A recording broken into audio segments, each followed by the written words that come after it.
Okay, for the sides of your ukulele, you're going to go ahead and get another board of that African mahogany back in the wood storage room and come over to the upcut saw. You can trim off any cracks off the end if there are any. This board has already been trimmed, so we're okay, but if not, we could trim off an inch or two. And we need to cut a piece 20.5 inches long. So we'll come over here, turn this on, and then just type in 20.5. Move our little arm over. And we want to be gentle as we put our board up against a little stop. Nice and tight on the fence, and just cut off a piece 20.5.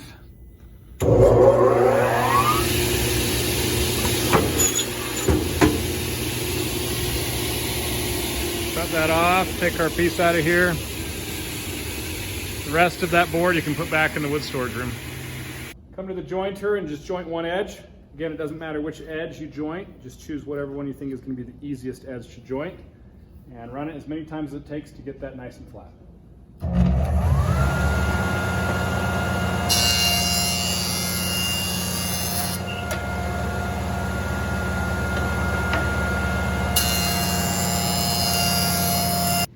After jointing one edge, come over to the table saw. We're going to set our fence to 2 3/4. So just kind of slide this down and get it set right at the 2 3/4. Again, sometimes you just have to tap it to get those small adjustments. And then we'll lock that fence down. Make sure your blade height is tall enough to cut through your board, about the height of the teeth above. Actually looks good right there. We do need to use a push stick for this because our fence is less than 6 inches, so have your push stick ready to go. Flat jointed edge goes nice and tight against the fence. And we'll go ahead and rip this to 2 3/4 on the table saw.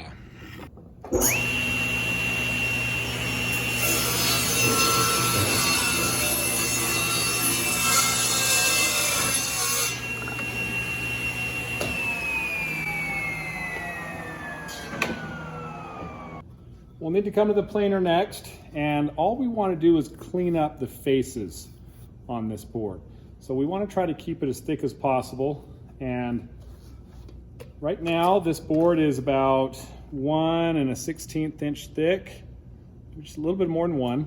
So our first pass, I'll probably just send it through at 1 inch, and then we'll flip our board over and probably go 15/16 for the other side. But we'll try to leave it as thick as we can on the planer. We'll get this set to 1 inch for your first pass.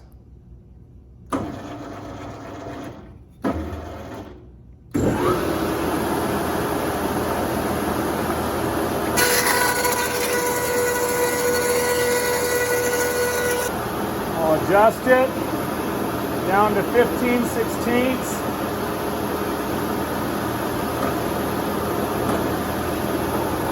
Flip your board over to get the other face.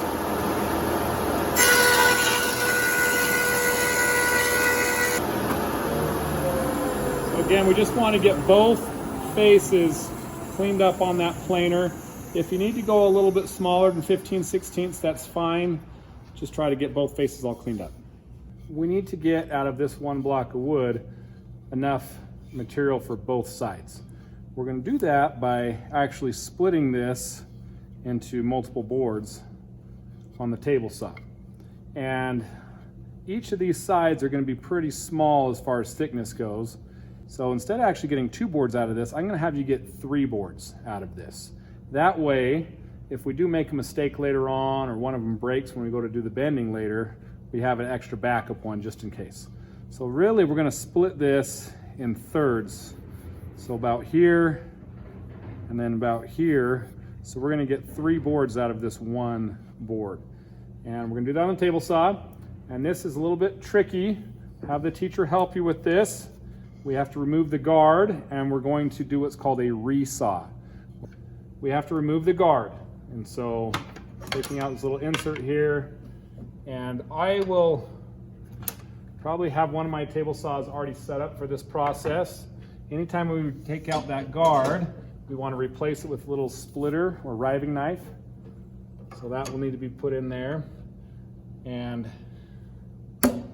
this process of doing a resaw on a table saw, again, can be a little bit tricky if you're not sure what to do.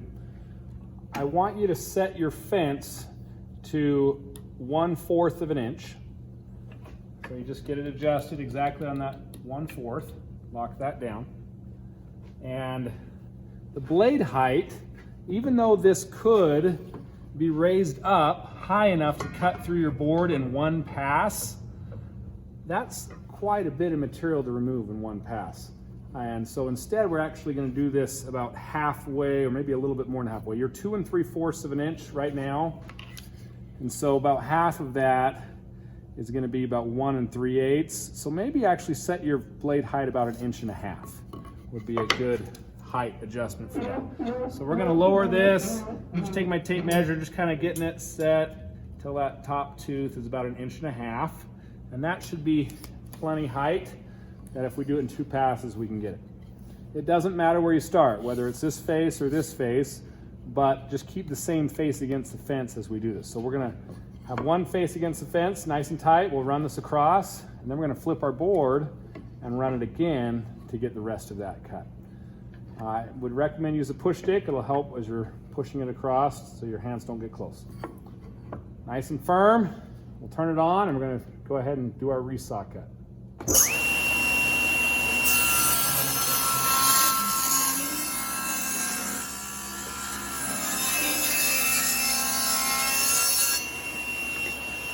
We're going to keep that same face against the fence, so it only went about halfway or so.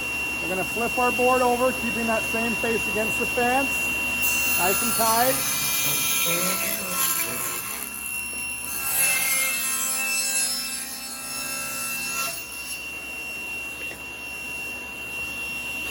We're going to get another one out of these. The opposite side that was nice and flat from the planer, put that against the fence.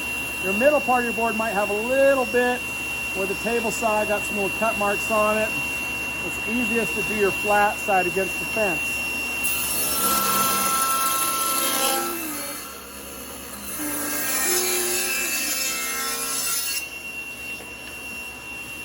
Flip that over, keep the same face against the fence.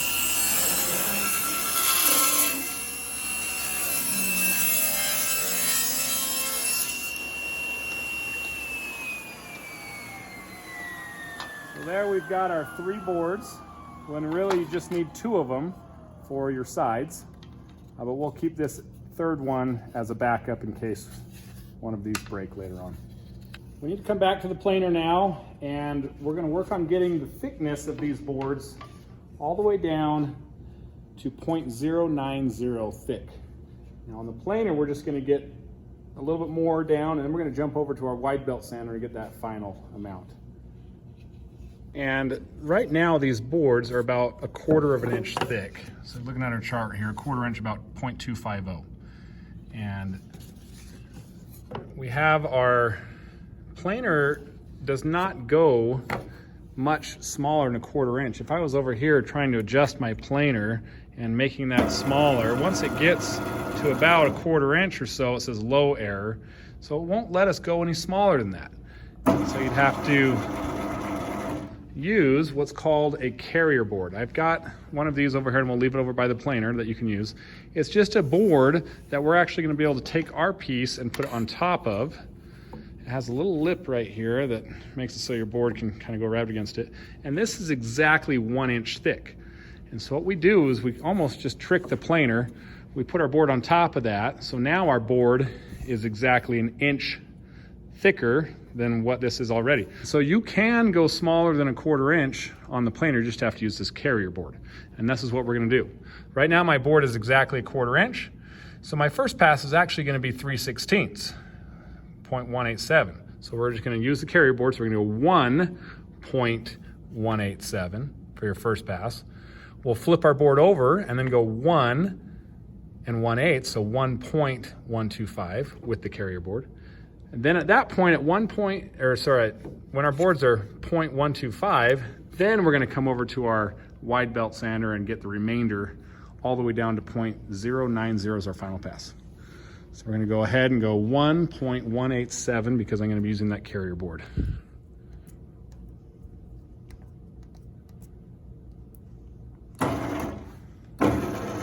And go ahead and send all your boards through at the same time, as long as they're not being on top of each other. You just don't want to have it be on top, or also don't have it be on top of the little lip right here. So just make sure all of them are nice and tight held when you run this carrier board through the machine.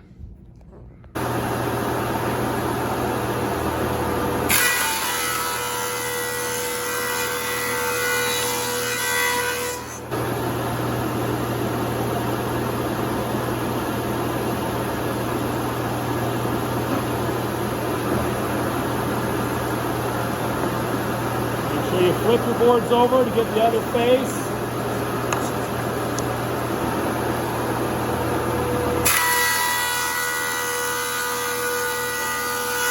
So we're going to come over to the wide belt sander and finish these up.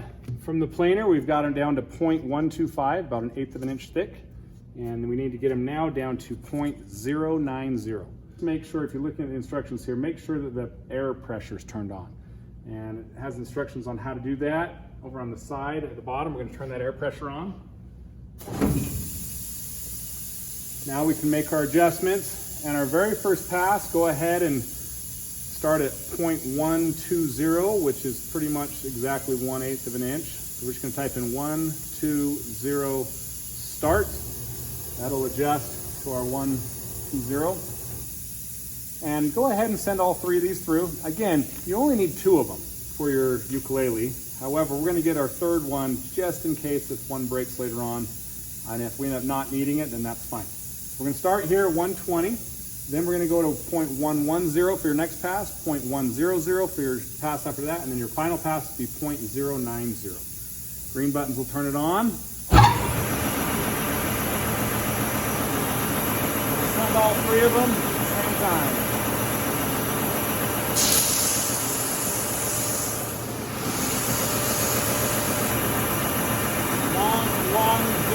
Start. We want to flip our boards over to get the other face this time. We'll flip them over. Try not to let them stack on top of each other, so keep them separate.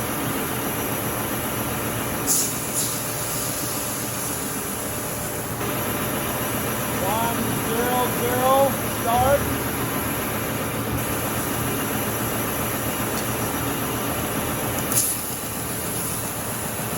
Last pass at 090.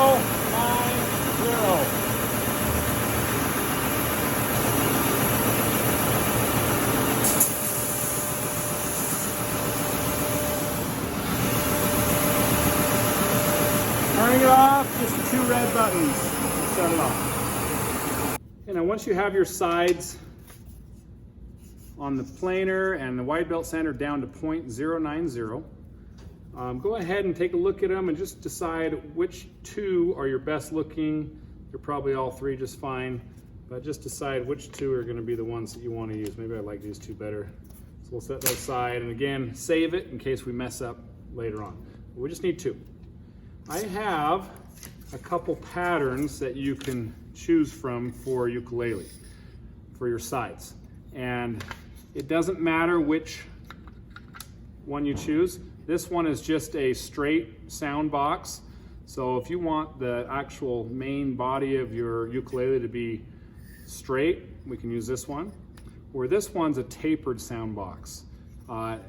Really, the whole process is the same. It's just the shape of your actual body of your ukulele gets a little bit larger towards the back of it. Again, doesn't matter which one you use. The straight sound box is probably a little bit easier to build, where the tapered one is maybe has a little bit more things that are a little bit more difficult, but honestly, it doesn't matter. I'm going to go ahead and do the tapered one for mine. So you just take your pattern on here and just trace it on your board. And your board might be a little bit longer than your pattern, and that's okay. But we're just going to line it up on one end here. And it is flat on one part, and then this top part kind of comes down to a curve. So just kind of line up this bottom edge so it's even. We'll just trace this pattern on here, on this little bend line here, coming down to there. So that's all we need to cut out. And you're going to do the same pattern on the other one too, because we need both. Straight on this edge that's already straight and flat. Let's trace our pattern on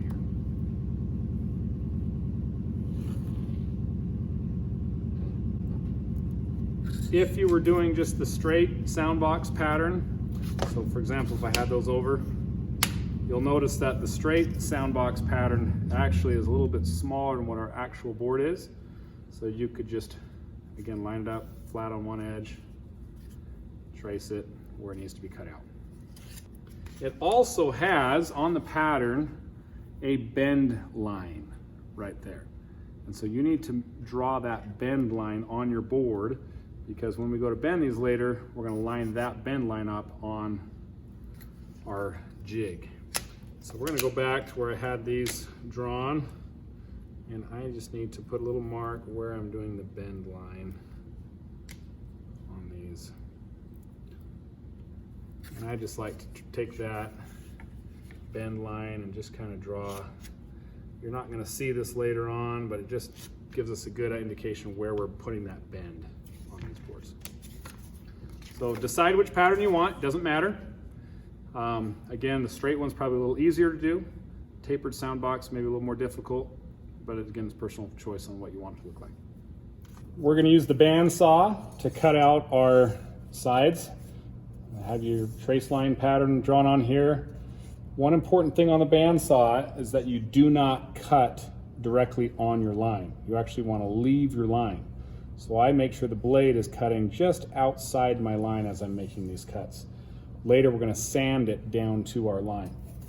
On your bandsaw, the guard here, we want to make sure this guard assembly is just a little bit above your board, and there's a knob up above. If you twist that knob, you can either raise it higher or lower it. But again, just a little bit above your board, so your board can still slide through, but your fingers can't get in there. And we're just going to go outside the line as we're cutting out both of our patterns here.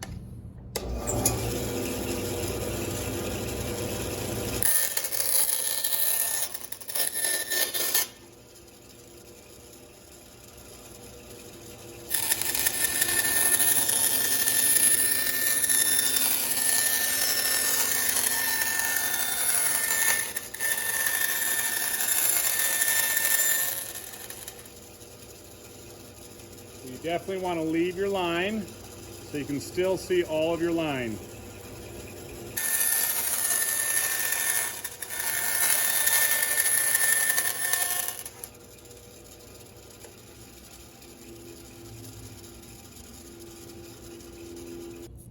Sanding it down to the line, we can use our horizontal belt sander here. Again, we're just trying to get right down to our outline of this.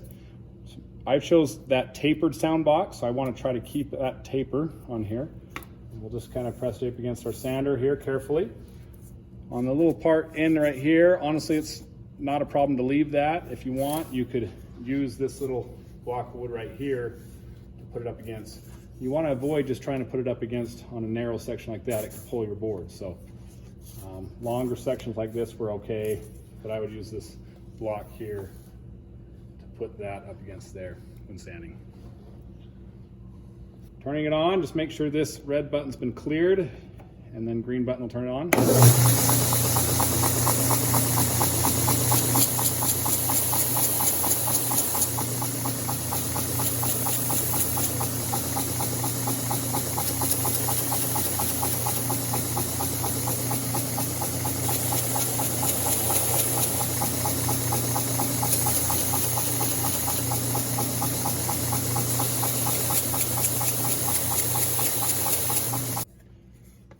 Once you get them sanded down to your line everywhere, make sure your name is written on these. And I can't stress that enough with all the parts, with all my students building these. We want to make sure our name gets on every single one of these labeled so we don't misplace whose is whose.